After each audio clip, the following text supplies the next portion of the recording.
العلم هو النور الهادي والمفتاح لكل الخير من يرد الله به خيرا. الحمد لله وكفى والصلاة والسلام على رسوله المصطفى وعلى آله المجتبى أما بعد. باب ما جاء إذا استيقظ أحدكم من منامه فلا يغمسن يده في الإناء.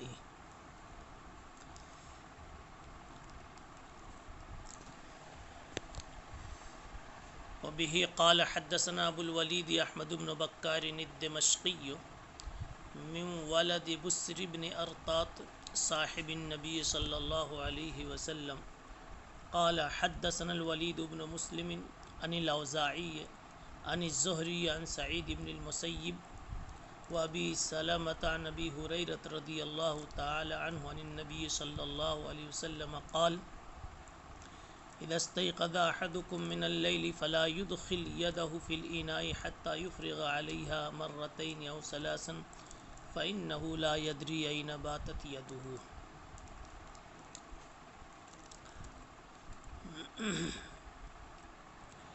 عنوان کا حاصل ہے آدمی جب نیند سے بیدار ہو تو پانی والے برتن میں ہاتھ ڈالنے سے پہلے ہاتھ دھو لینا چاہیے۔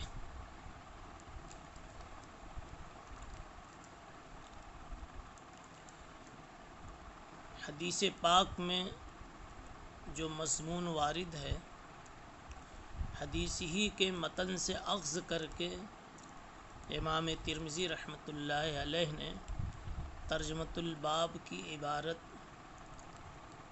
تحریر فرمائی ہے۔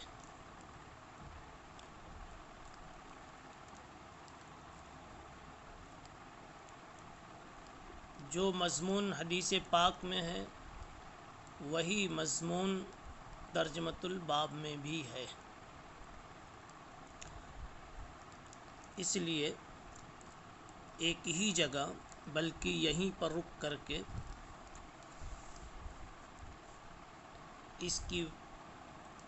اس حدیث کی شرح بھی اور ترجمۃ الباب کا مقصد بھی سمجھ لیا جاوے۔ اس سے پہلے تھوڑا سا آپ دیکھ لیں، روایت شروع ہو رہی ہے راوی ابو الولید احمد ابن بکار دمشقی سے۔ ابو الولید کا نام یہاں خود ہی ذکر کر دیا امام ترمذی رحمۃ اللہ علیہ نے۔ یہ امام ترمذی کے استاذ ہیں، صدوق ہیں۔ یہ دمشقی کو دو طرح پڑھا جاتا ہے، دمشقی۔ صدوق ہے، کلمات تعدیل میں سے کم درجے کا یہ لفظ ہے، لیکن ثقاہت کے لیے اور تعدیل کے لیے اس کا استعمال ہوتا ہے۔ بعض لوگوں نے ان کی طرف ضعف کی نسبت کی ہے، لیکن یہ نسبت معتبر نہیں ہے، کسی دلیل سے اس کا پختہ ثبوت نہیں ہے۔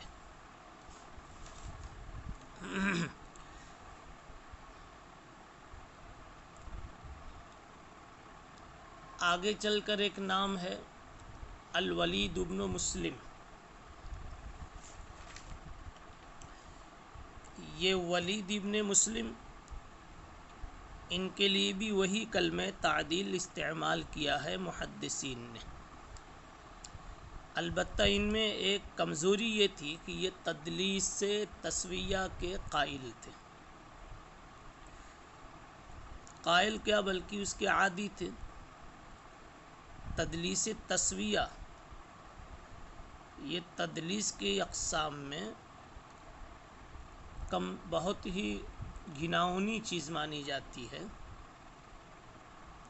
ہوتا یہ ہے اس میں کہ راوی دو ثقہ راویوں کے بیچ سے کمزور کا نام حذف کر کے سند سناتا ہے۔ ایک تو راوی کو حذف کرنا اور اشارہ نہ دینا، یہ خود ایک کمزوری کی بات ہے۔ دوسرے دو ثقہ کے بیچ سے جب حذف کرتا ہے تو خیال خود اس محذوف اور ساقط راوی کی ثقاہت کا ہونے لگتا ہے کہ جب ان کے نیچے والا بھی ثقہ ہے، اوپر والا بھی ثقہ ہے، تو بیچ والا بھی ثقہ ہی ہوگا۔ اس لیے تدلیس کی یہ قسم نہایت ہی قبیح سمجھی گئی ہے۔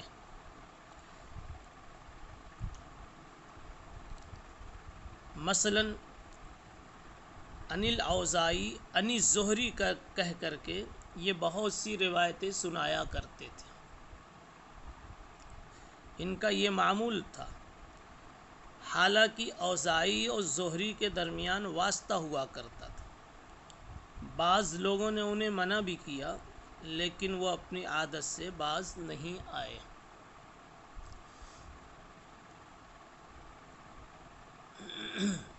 البتہ کہ کسی اور جگہ سے، کسی اور سند سے اس کا پتہ چل جاتا تھا کہ کون سا واسطہ ہے، پھر اس کی بنیاد پر مصنف کتاب اس پر صحت کا حکم لگا دے تو ایک الگ سی بات ہوتی تھی۔ حضرت ابو ہریرہ رضی اللہ تعالی عنہ فرماتے ہیں کہ اللہ کے نبی صلی اللہ علیہ وسلم نے فرمایا، اذا استيقظ احدكم من الليل فلا يدخل يده في الاناء حتى يفرغ عليها مرتين او ثلاثا فانه لا يدري اين باتت يده۔ آدمی جب رات کو سو کر جگے تو اپنے برتن میں ہاتھ نہ ڈالے یہاں تک کہ 2 یا 3 مرتبہ پانی بہا لے اپنے ہاتھ پر، اس لیے کہ اس کو پتہ نہیں کہ اس کے ہاتھ نے کہاں کہاں رات گزاری ہے۔ حدیث کا مضمون بالکل صاف ہے۔ اس سے ایک تہذیب سمجھ میں آئی۔ اس حدیث میں صفائی ستھرائی، تطہیر، تنظیف، تہذیب کا درس چھپا ہوا ہے۔ سکھایا یہ جا رہا ہے کہ چونکہ ہاتھ سونے کی حالت میں کہیں بھی پہنچتا رہتا ہے، خصوصاً پسینے وغیرہ کی جگہوں پر زیادہ ہی پہنچتا ہے جہاں کھجلی وغیرہ ہوتی رہتی ہے، ایسی جگہوں پر پہنچنے کی صورت میں ہاتھ میں کبھی نجاست اور کبھی کم از کم یہ کہ میل کچیل کے زیادہ لگ جانے کا اندیشہ ہوتا ہے۔ کچھ نہیں تو پسینہ وغیرہ تو لگتا ہی، اس لیے تنظیف یا تطہیر کا یا تہذیب کا سبق یہی ہے اور مقتضا یہی ہے کہ وضو کے پانی میں، پینے کے پانی میں یعنی پاک برتن میں وہ اپنا ہاتھ نہ ڈالے۔ اور اس میں عام ہے، چاہے وہ رات کی نیند کا مسئلہ ہو یا دن کی یا کسی وقت کی نیند کا مسئلہ ہو۔ من اللیل کی قید اتفاقی ہے، اور اتفاقی قید نہیں ہوتی۔ جیسے آدمی کہتا ہے کہ میں سونے کی حالت میں خواب دیکھ رہا تھا، حالانکہ سونے کی حالت ہی میں خواب ہوا کرتا ہے، جاگنے کی حالت میں خواب نہیں ہوتا، تو یہ قید اتفاقی ہوتی، قید واقعی اس کو کہا جاتا ہے۔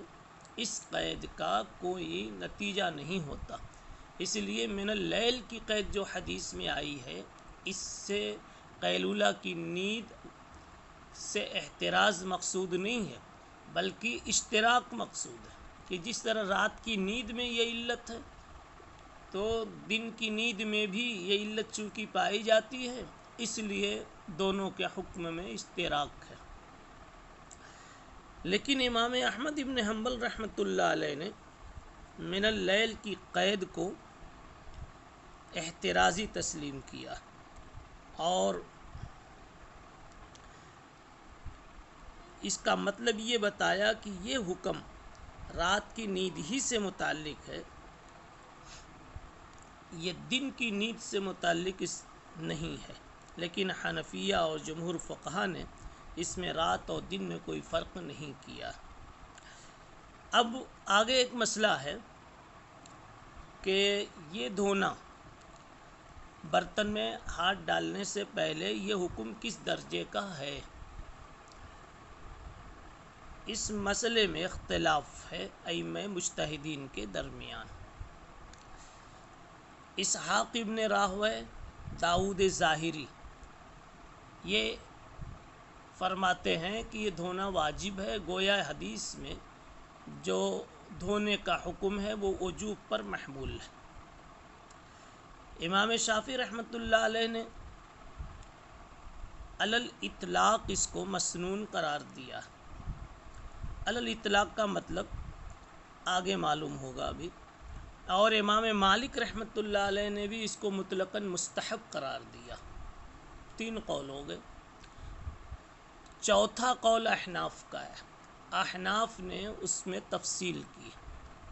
تفصیل یہ ہے کہ اگر سو کر اٹھنے والے کو اپنے ہاتھ پر نجاست کا یقین ہے تب تو ہاتھ کا دھونا واجب ہے اور فرض ہے، یعنی فرض ہے۔ اور اگر اسے نجاست کے لگنے کا ظن غالب ہو تو واجب ہے، اور اگر یہ شک کے درجے میں ہو تو مسنون ہے، اور شک بھی نہ ہو پھر بھی مستحب اور اولا یہ ہے، نظافت کا تقاضا یہ ہے کہ ہاتھ دھو لے، اس صورت میں یہ مستحب ہے۔ یہ تفصیل ہے احناف کے نزدیک، لیکن یہ تفصیل دوسرے ائمہ نے نہیں کی۔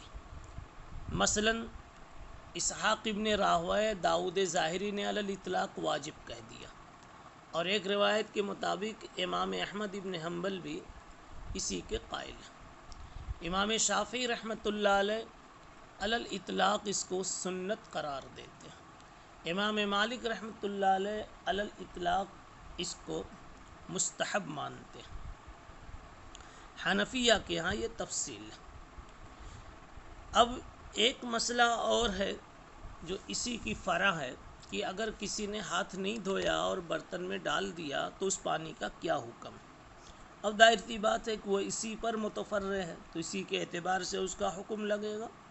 جن حضرات نے دھونا واجب قرار دیا تھا، اور احناف کے نزدیک بھی جس شکل میں دھونا واجب یا فرض تھا، اس صورت میں وہ پانی ناپاک ہو جائے گا، اور جن حضرات نے اس کو مسنون قرار دیا تھا اس صورت میں اس پانی کا استعمال مکروہ ہوگا، مثلا امام شافعی رحمۃ اللہ علیہ کے نزدیک۔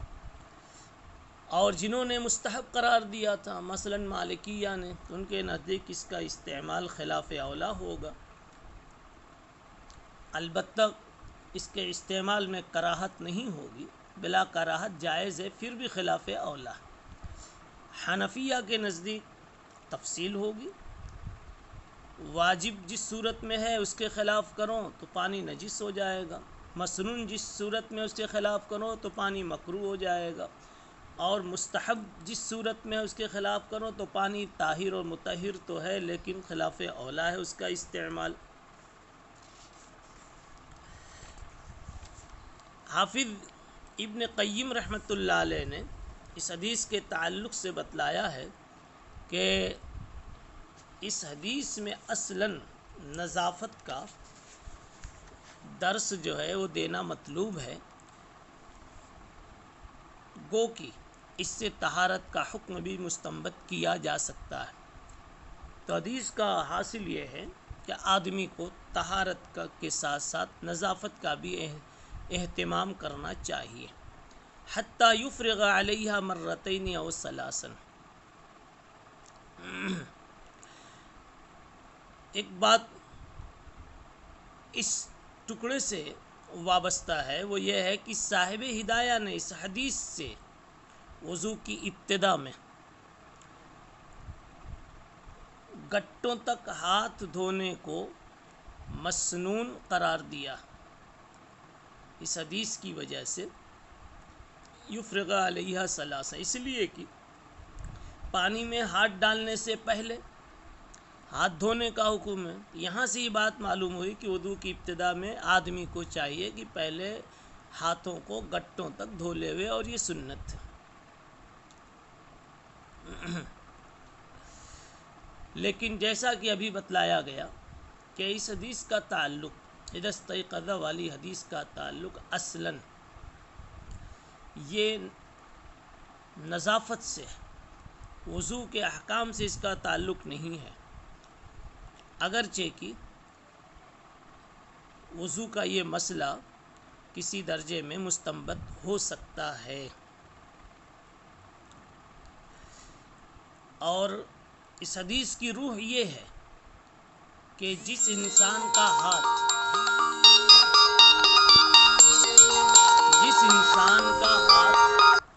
متوہم النجاست، یعنی اس میں وہم ہو نجاست کا، تو اس کو چاہیے کہ جب تک اپنا ہاتھ نہ دھولے ہوئے پانی میں نہ ڈالے، اس لیے کہ ڈر یہ ہے کہ شاید وہ پانی خراب ہو جاوے.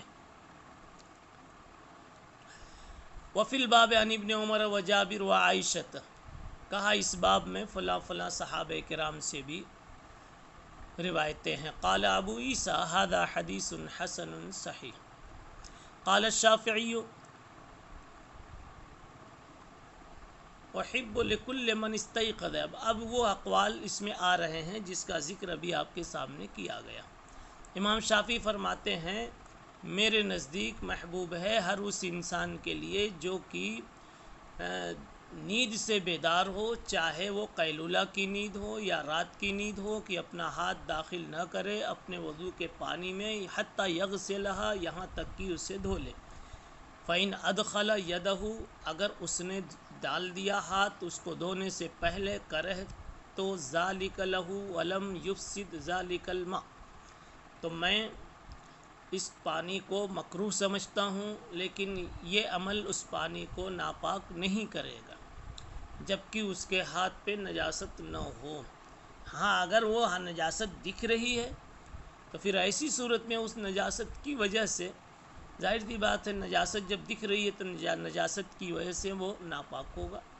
اور امام احمد بن حنبل رحمۃ اللہ علیہ نے فرمایا اذا استيقظ من اللیل، جب رات کی نیند سے بیدار ہو، یہ رات کی قید لگائی، فادخل یدہ فی وضوئہ قبل ان یغسلھا فاعجب الی ان یحریق الماء، تو میری نگاہ میں پسندیدہ یہ ہے کہ اس پانی کو بہا دیوے اگر وہ رات کی نیند سے بیدار ہوا ہے اور اس نے وضو کے پانی میں ہاتھ ڈال دیا ہے.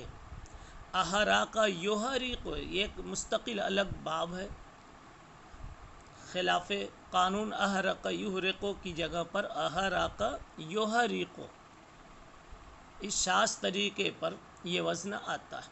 اور اسحاق ابن راہویہ نے کہا اذا استيقظ من النوم باللیل او بالنہار، انہوں نے بھی دن یا رات کی کوئی تخصیص نہیں فرمائی، دونوں کا حکم یکساں بتلایا ہے. فلا يدخل یدہ فی وضوئہ حتی یغسلھا، اپنے وضو کے پانی میں اپنا ہاتھ نہ ڈالے یہاں تک کہ وہ دھو لیوے. سبحان اللہ وبحمدہ سبحان اللہ العظیم. السلام عليكم. لا تنسوا الاعجاب بالفيديو والاشتراك في القناة تشجيعا لنا لنستمر بنشر المزيد إن شاء الله.